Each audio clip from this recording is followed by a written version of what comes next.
En pocos años, México pasó de rural a urbano y luego de petrolero a remesero. ¿Qué quiero decir con esto? Es muy sencillo.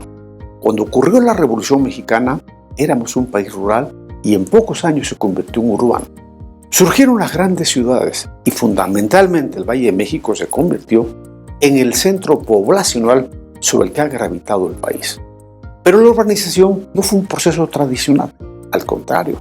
Las áreas urbanas se convirtieron en el refugio de miles de pobres que emigraron de sus comunidades a la Ciudad de México en busca de trabajo y condiciones materiales que no tenían en sus comunidades, entre ellas la electricidad, la educación, la salud pública. Y fue desde que el general Lázaro Cárdenas se expropió el petróleo que este recurso le permitió a México desarrollar caminos e infraestructura. El petróleo y su exportación fueron el eje del crecimiento del país.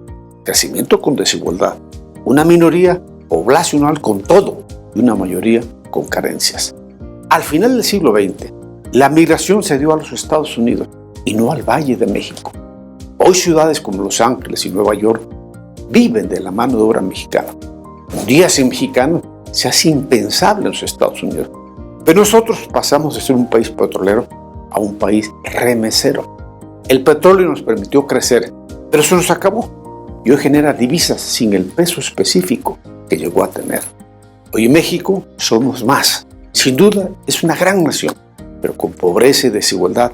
Y por eso millones de mexicanos migraron a los Estados Unidos en busca de empleos y comida. En los últimos 4 años, el gobierno se enorgullece de que las remesas cada día crecen más. Como hace unos años nos sentíamos orgullosos del pozo Cantarell en la sonda de Campeche y de la riqueza petrolera. Hoy las remesas me hacen pensar lo que en su origen decíamos: sin maíz no hay país. Y hoy podemos decir que sin remesa no hay país. Nada de qué sentirnos orgullosos. La desigualdad, la pobreza, las diferencias están ahí y nos gritan a la cara. Pasaste de rural a urbano, de un país petrolero a un país remesero. ¿Qué sigue? Esa es responsabilidad de todos nosotros. Que la siguiente etapa de México no esté determinada por una riqueza que depende de las entrañas de la tierra mexicana, ni de la sangre dejada en la frontera, y de familias divididas por la necesidad. Se puede construir un país distinto y depende de los gobiernos, pero también de todos nosotros. No permitir que esto vuelva a suceder.